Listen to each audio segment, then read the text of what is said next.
The next step in the development of your resume is choosing the appropriate layout and design.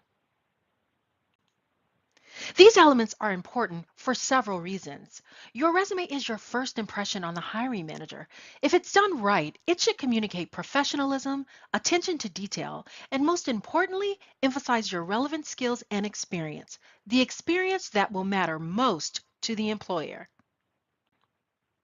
Please listen carefully.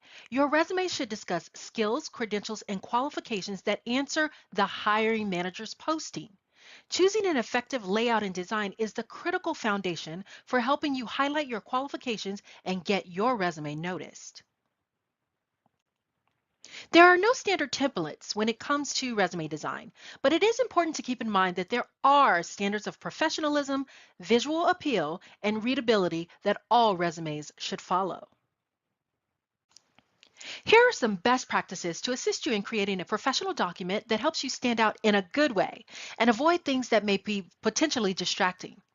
First, the resume should be visually appealing and as easy to read as possible. To help with this, you want to use a standard font, avoid pictures, use consistent font sizes within your content, and make sure and use a professional email address, just to name a few. In the area of attention to detail, you want to make sure that you use consistent formatting.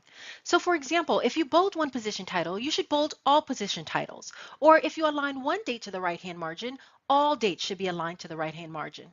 Of course, you want to make sure that your resume contains no spelling or grammatical errors by not only reviewing your document thoroughly, but also having someone else review it for you. You want to use present tense for current experiences and past tense for past experiences. Make sure to include all important information such as your employer name, location, position title, and dates of employment. And finally, if possible, you also want to avoid any gaps on your resume, or you definitely want to be prepared to explain the missing time. Perhaps the most important element of an effective resume is choosing a layout and design that emphasizes the skills that are most relevant to the position you are applying to. It's important to include a 10-year history and, if possible, remove all non-relevant experiences outside of that 10-year date range, as well as any certificates or education that does not relate to the position. As we mentioned previously, there are no standard templates that will work for everyone, so it's important to adjust your layout to highlight your own individual strengths. Here's an example of how you can adjust your resume to place the emphasis on your strengths. If you have limited experience, you can highlight relevant skills in the professional profile and include your education section near the top of the resume. If applicable, you can also include certifications or technical skills as well. You might consider including relevant coursework in the education section to highlight competencies related to that position. Again, the goal is to catch the hiring manager's attention by immediately showcasing relevant content.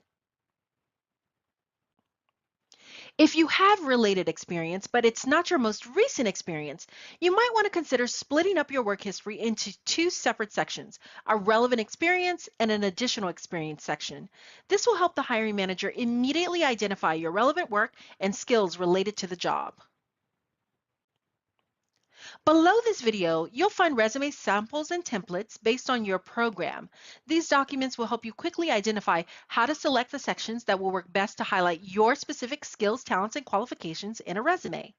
We will be walking through an example in the next video highlighting how you can utilize these important elements of resume design to help your resume stand out and get noticed.